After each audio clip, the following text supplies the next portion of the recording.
Vamos responder agora a um produtor do interior do Maranhão sobre embargos por multa ambiental. Esse fazendeiro relata que foi multado por ter feito um desmatamento sem licença. Ele diz que comprou uma nova propriedade e quer saber se pode dá-la como garantia até que a questão seja resolvida. Também pergunta se há a possibilidade de fazer uma limpeza dos pastos da área embargada sem ter obtido a devida licença ambiental. A resposta com o especialista, o advogado Pedro Putini Mendes. Saudações, Pedro. Saudações, pois é, a pauta são as multas ambientais e as penalidades, os embargos, né? Também por sugestão de pauta que chegou ao nosso programa de Direito Agrário, né? Onde foi feito um questionamento sobre uma multa que embargou uma área, que é muito comum, tem acontecido, aliás, muita fiscalização ambiental por satélite, depois a campo, acaba gerando multas e embargos de área, e o questionamento que surgiu foi se essa área embargada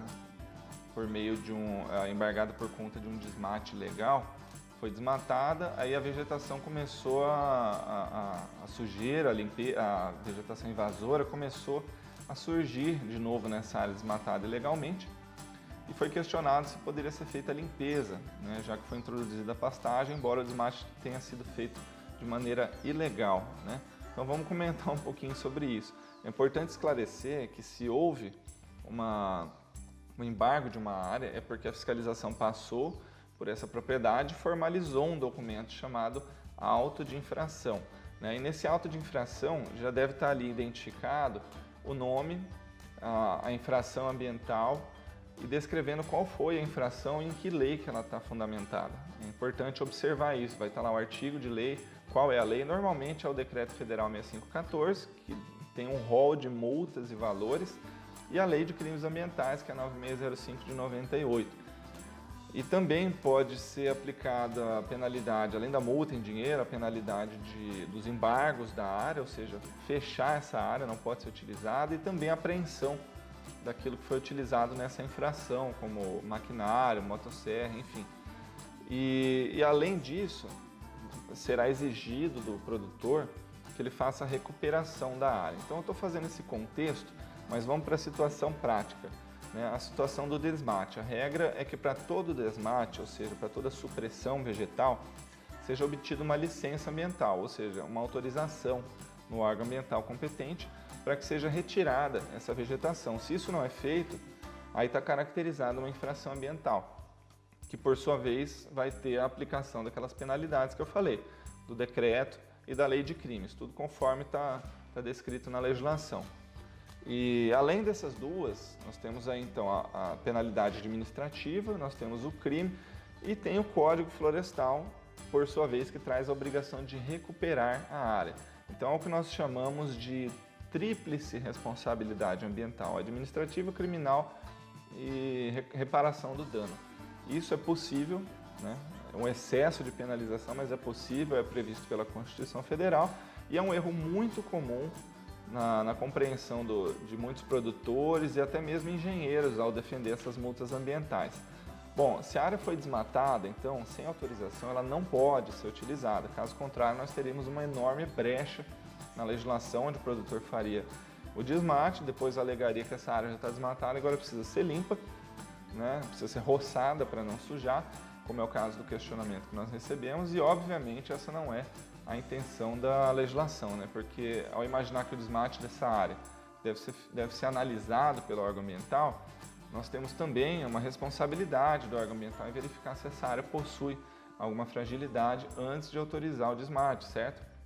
Então, tem muitas ações judiciais pelos tribunais hoje também discutindo responsabilidades dos órgãos ambientais ao conceder uma autorização para supressão.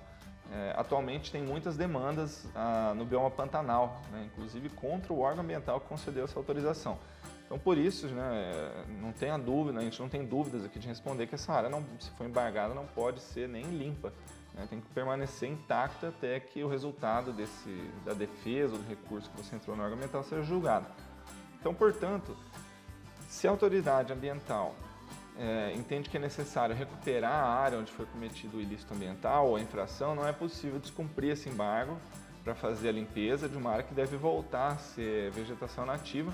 E a forma de recuperar essa área vai ser apresentada naquilo que nós chamamos de PRADA, o Projeto de Recuperação ou Regeneração.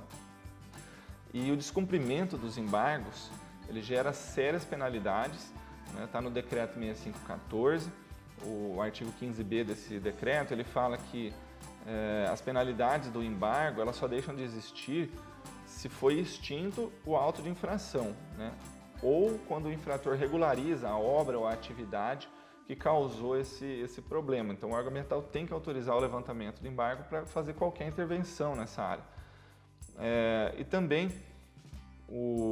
tem que ser colhidas todas as provas de autoria, materialidade, documentos, a extensão do dano, enfim.